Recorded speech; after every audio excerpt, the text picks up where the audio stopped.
Here's an experiment for you. Take passionate experts in human resource technology. Invite cross-industry experts from inside and outside HR. Mix in what's happening in people analytics today. Give them the technology to connect. Hit record. Pour their discussions into a beaker. Mix thoroughly, and voila! You get the HR Data Labs podcast, where we explore the impact of data and analytics to your business. We may get passionate and even irreverent, but count on each episode challenging and enhancing your understanding of the way people data can be used to solve real-world problems. Now, here's your host, David Turetsky.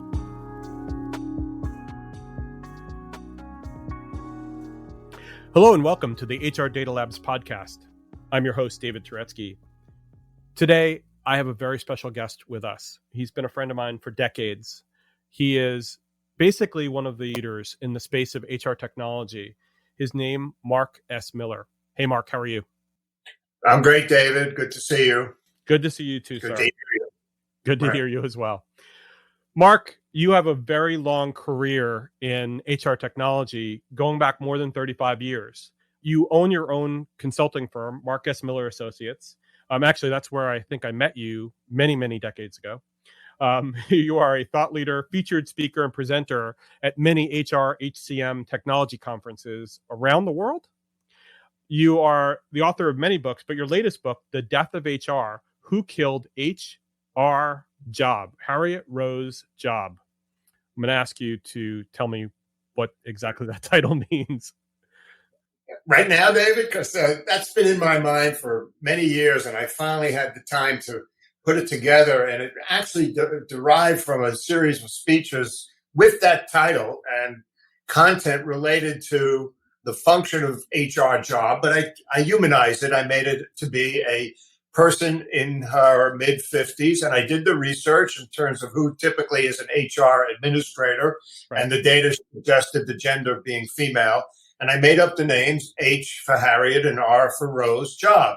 Right. And I've always had a sense of humor, and I've always enjoyed as whimsy and detective stories, etc. So I started to put together the outline of this book, where basically the concept was that Harriet Rose Job was really a fish out of water. She was not willing to share. She was afraid of the new workforce. She was afraid of technology. She was not easily educated. She just came to work and did her job. Mm-hmm. So part of the book came from the presentation, and some of the presentation came later from the book. But I actually started this and then have had the opportunity to give this as a keynote speech to a couple of thousand people at various times around the country, with a cold opening where there's a body unveiled on the ground. And it's Harriet Rose, and I have one of my colleagues be that body, surrounded by crime scene tape with a mouse cord wrapped around her neck. And I come in dressed as a detective, and I come across the body, and I hold up the mouse cord, and we make some jokes about who has a mouse cord anymore. But basically, Harriet Rose Job was targeted, and there were a number of suspects that wanted her out of the way because she was considered an obstacle. And the people in HR, which leads to a lot of discussion, which I'm sure we're going to cover, as I know you very well, people in HR need to be embracing technology. They need to share their feeling about HR being a strategic partner. Harriet Rose Job, and in my video that opens the speech, is just walking to work talking about saying, oh, another day, another dollar. She goes up in the elevator and she meets people like Millennial and Benny Fitz and You Resources and Ms. Payroll and Ted DeVenda. And these were people that ended up being suspects into why she was targeted and eventually done away with. So I actually think I've worked with some of them, by the way. Yeah, we all have, sadly. But Harriet Rose Job just didn't embrace change. She was, there's a whole bunch of things going on in her psyche that made her an obstacle towards the company in terms of embracing technology, using the function of HR as a strategic partner, using the available technology to focus on things that add value. So that's when I wrote the book, and it's a fun read. It's an easy book to read. It comes from a lot of my material from the PowerPoint, which led to the speech, which led to the book, which led to more changes to the speech as I do it. I think we're going to talk a lot about Yes. about that kind of thought process, about having HR transform itself as part of how can they use the data and the analytics out of the new technologies that are evolving and reskill in order to do that. I know we're going to be talking about that later on. Correct. One thing people don't know about you, and actually I didn't know until I read this, you are a former chemist. Yes. My first career out of college was I had a degree in organic chemistry. Wow. And in those days, without giving away my true age, but you could tell I'm an aging boomer, in those days, I also had a teaching degree in chemistry, and I was living in Brooklyn, and I decided to go after a job as a bench chemist, and I received an offer from Geigy Chemicals, which became Ciba Geigy, which eventually became Novartis. Sure. And I had a master's degree in chemistry, and I was just a pair of hands for a PhD chemist. Wow. And I was working in Ardsley, New York, on the hill there, where the offices were still there. And David, you know well, because we had corporate meetings at that office building, which was making me feel really weird because my whole life was moving in circle when I was on the board of directors of one of your other companies. So yes, I was a chemist, and then I said, this isn't for me. I'm breathing fumes, and I'm not talking to a lot of people. I got an MBA in industrial psychology from Iona College, which was close to my backyard in New Rochelle, New York, where I lived. And I said, well, what's of interest? What did I enjoy from getting the MBA? Well, it was industrial psychology. Right. And so then I made the jump because I answered an ad for something called personnel analyst. I said, okay, that sounds like what I learned. And it turned out to be a company called Information Science. And the guy that interviewed me, his name was Tom Brewer. He was a former chemist from Dow Chemical. So we hit it off right away. And he said, oh, if I could do the job, you can do the job. And I entered Information Science in probably 1973, 74. And this was the first company that created an HR-related database.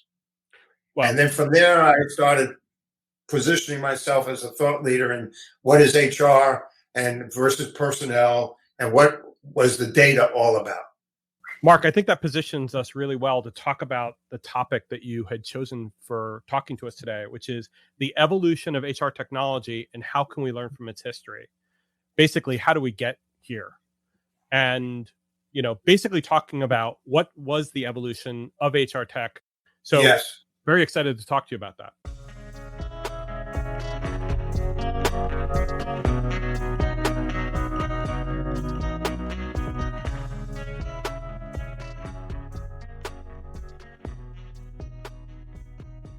So, Mark, first question for you.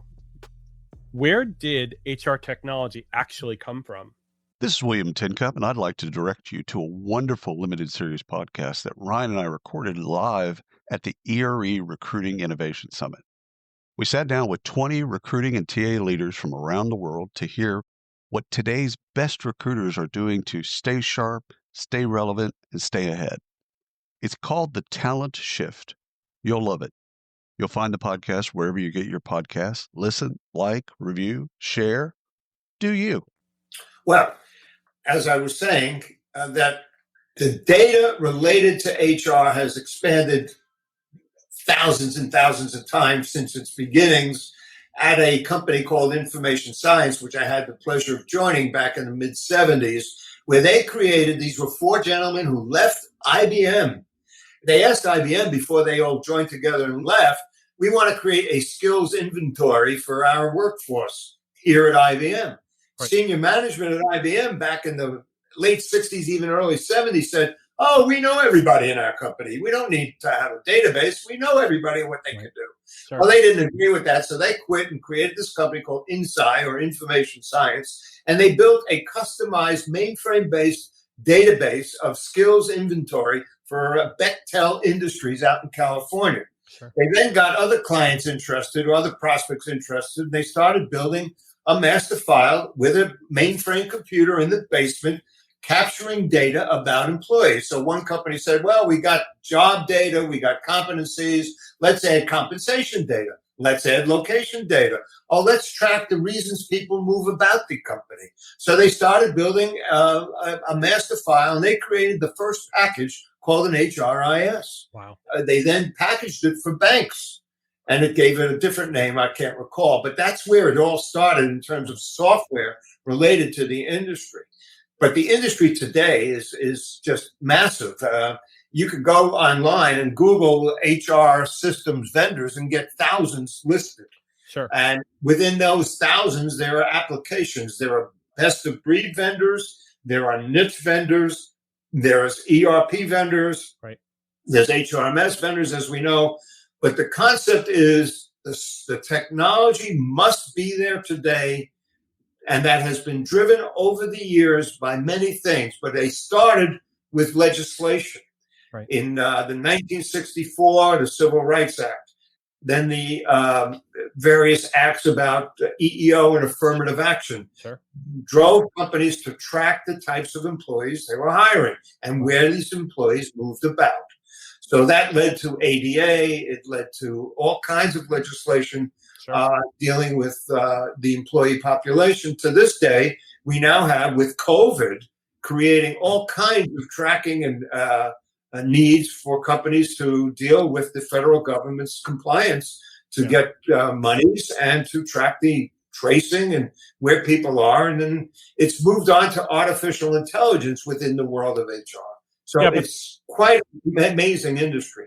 Yeah, it is. But I think actually, if you go back to those roots of being able to report and provide compliance information, especially the governmental forms that you look at, they speak very much, or they look very much like what we would consider to be the old days of the tabular data set. Right. And they really haven't kind of advanced yet towards where you can actually use some of the new modern analytics to be able to see much more insightful information about the differences between people. And like you mentioned earlier in this question about the skills that they have and the jobs that they do. We have some of that data, but a lot of it we actually don't have, and we're still trying to chase it down. Just today, there was a discussion of where the trend is in HR technology. It came out by Stacey Harris at Sapient Insights Group, and she's talking about social applications and sentiment analysis and the need for modeling and forecasting. And I do that to my students. I teach her at NYU, as you know, and also Manhattan College, where I'm telling my students, let's not ever throw out your statistics textbooks. And also, you really have to understand the data that's driving decisions. And we really work from the concept of data moving towards metrics, moving towards analytics, moving towards insights. Right, exactly. There's differences in that. Yep. And the underlying common denominator is a data element, which is maintained by any file in an HR or any other type of functionality.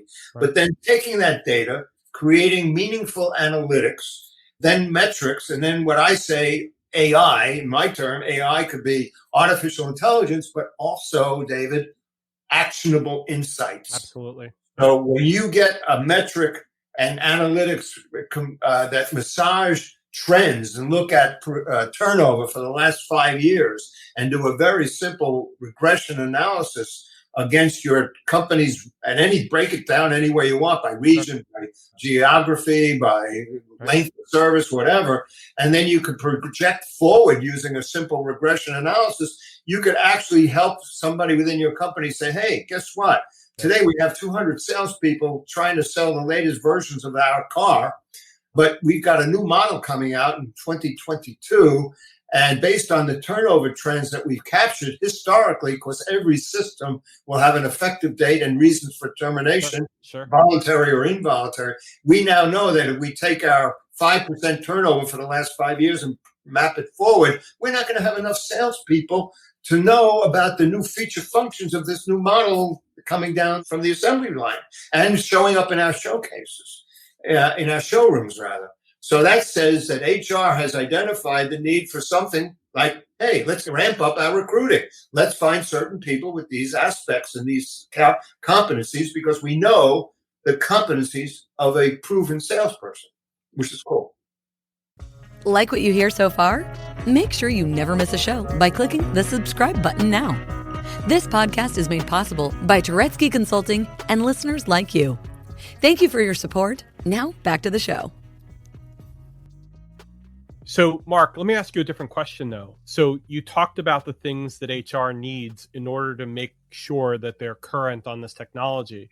What would be the one thing you'd say to HR folks around technology to help them not only maintain their positions today, but even during a pandemic? What would be that thing you would talk to them about?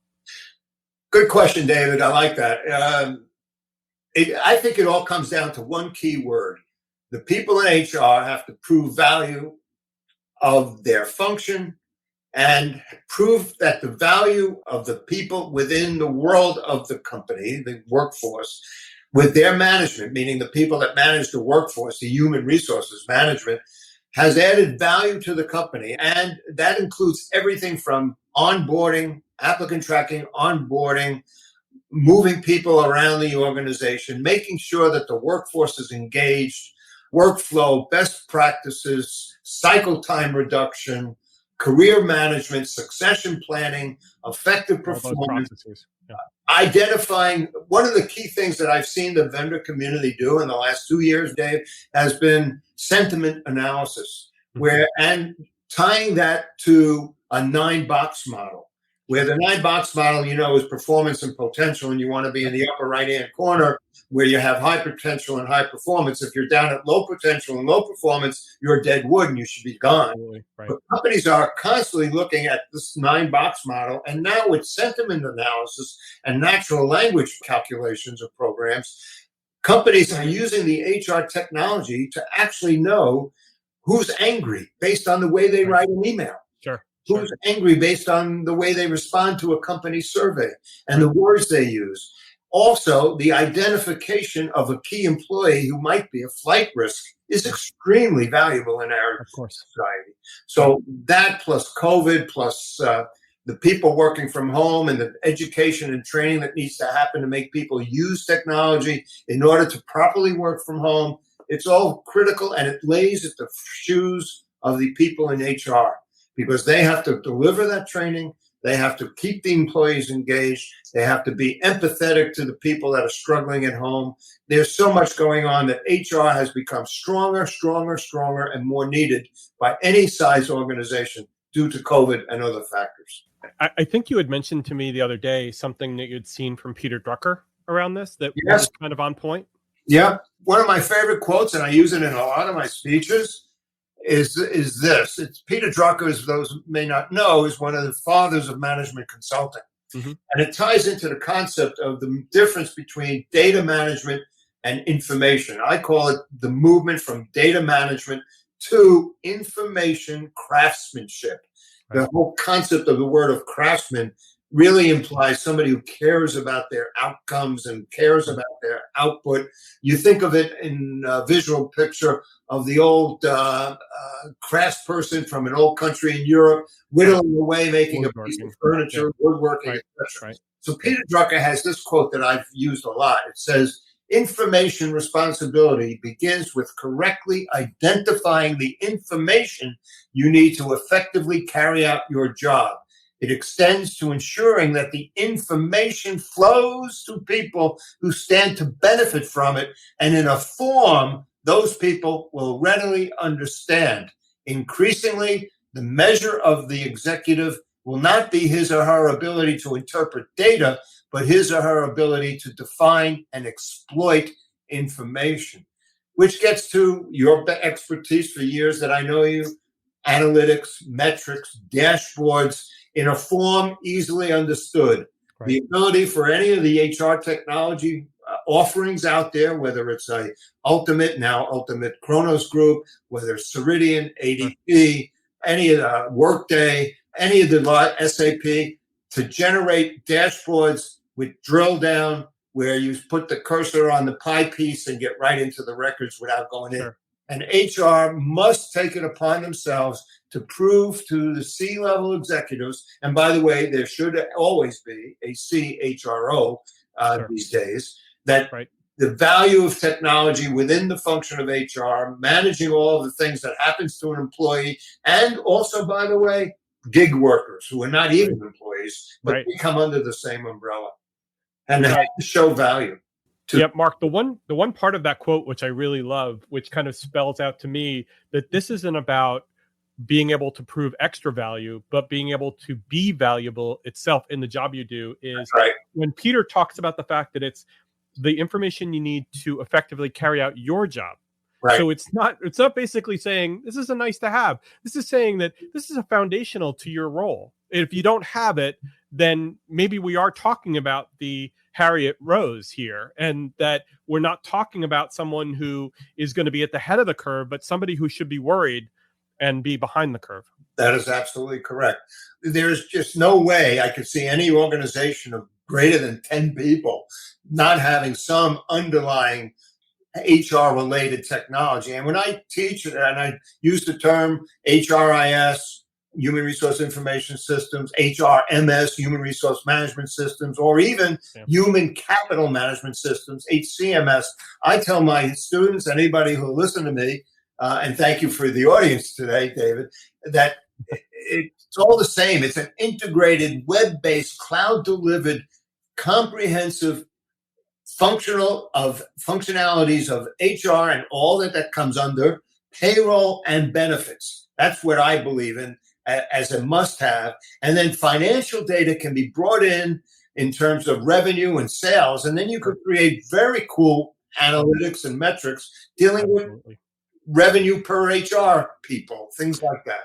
Which is something the business definitely wants and needs. It's that the HR teams really never had a good understanding about how to either interpret or to even ask for the right sets of data.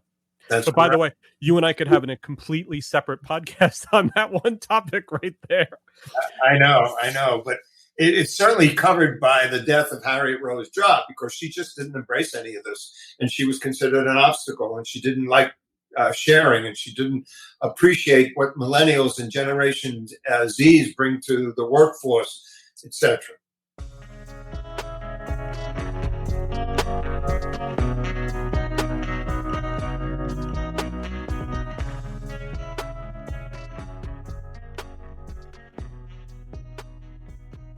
So I know, Mark, that you're an adjunct professor at NYU and Manhattan College and some other universities.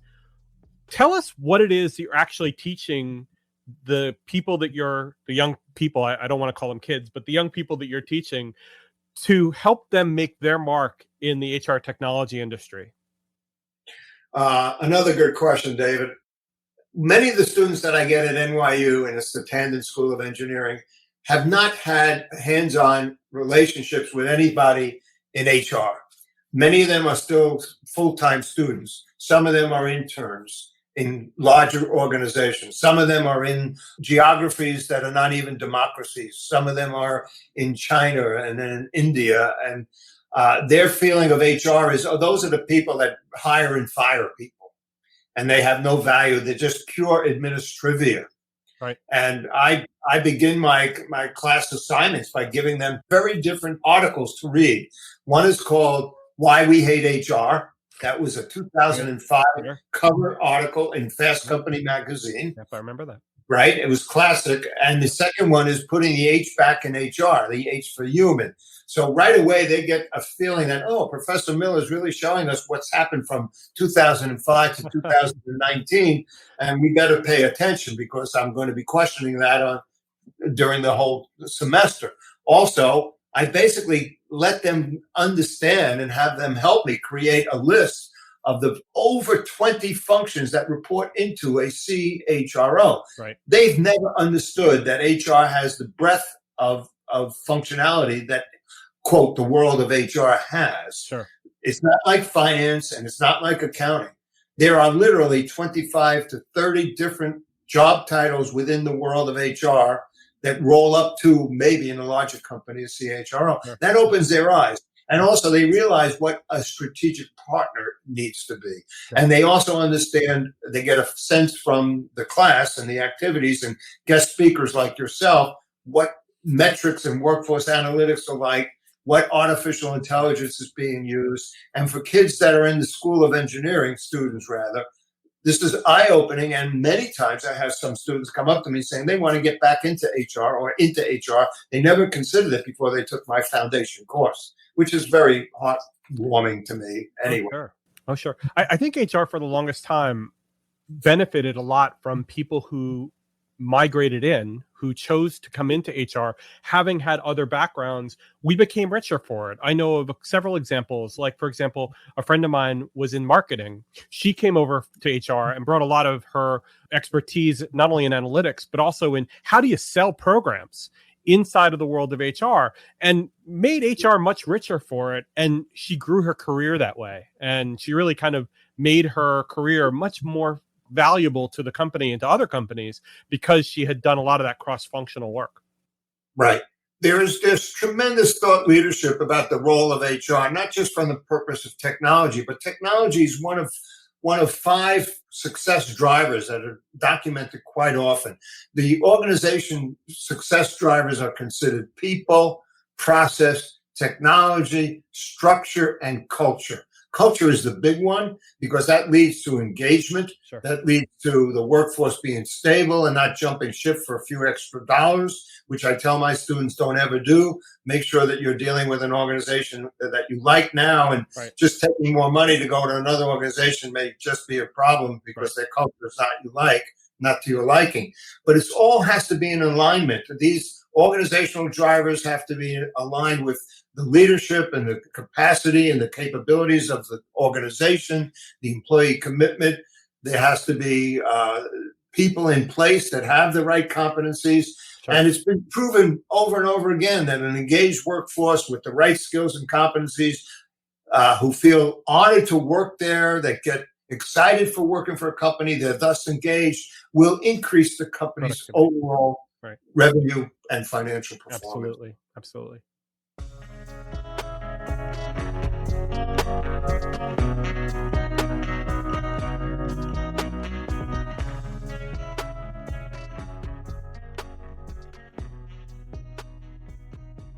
So, Mark, we've talked about a lot of great stuff.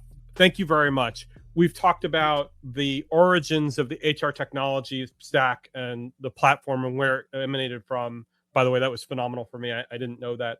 We've talked about what you would tell an HR person today to keep themselves valuable, not only in a pandemic, but beyond.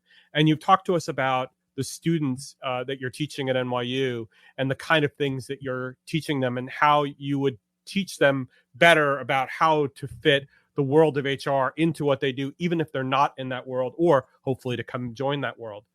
What other things would you summarize from our talk today that you can help people be able to take away and use in their daily jobs?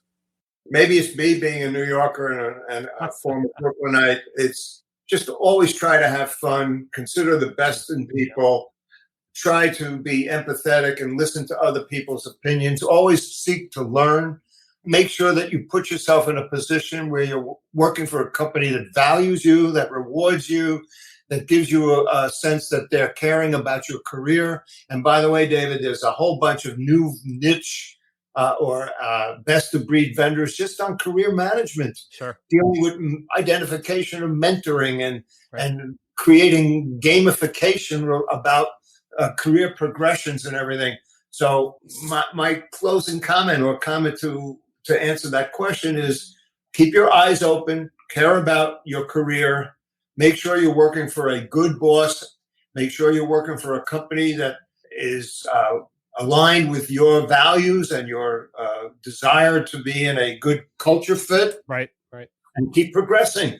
And that brings me to one other point. Because I teach at NYU, I get this interesting question, well, what about certifications and do I need an MBA? Right. And I've become more impressed with the value of spending less money and less of your time to get a focused certification from various entities. And I know I'm on the faculty of one of them called the AIHR, the Academy for Innovation in HR. And then there's the Human Capital Institute and others, where if you get a certification on workforce analytics and digital HR, why spend $40,000 in 2 to 3 years of your life at an MBA Right. when organizations are recognizing the power of these certifications? Hold on. I think that's NYU calling. They're saying, please stop. Please stop. Believe me, they're aware of that issue. No, Because I'm not the only one, and they certainly know what's out there. And Sure. that's why NYU has a professional services school that is aimed at doing just that and not requiring a full MBA, just a couple of months worth of certifications. Yeah. So they've been on that lead. But I think it's very critical for constant learning, constant keeping an eye out for where you can add value as an individual and as a person in the function of HR management. That's great. Thank you very much, Mark. Those are very insightful points. I really appreciate your time, and it's always a joy to talk to you. So thank you, and hopefully we'll do another one soon. I can't wait, David, and I wish you luck at Turetsky Consulting. I love it. It's fantastic. I know it'll be a big success because pretty much everything that you touch is always successful, and I'm pleased to cheer you on and be a part of when I can. All right. Thank you, Mark. Take care. Thank you, David. Take care.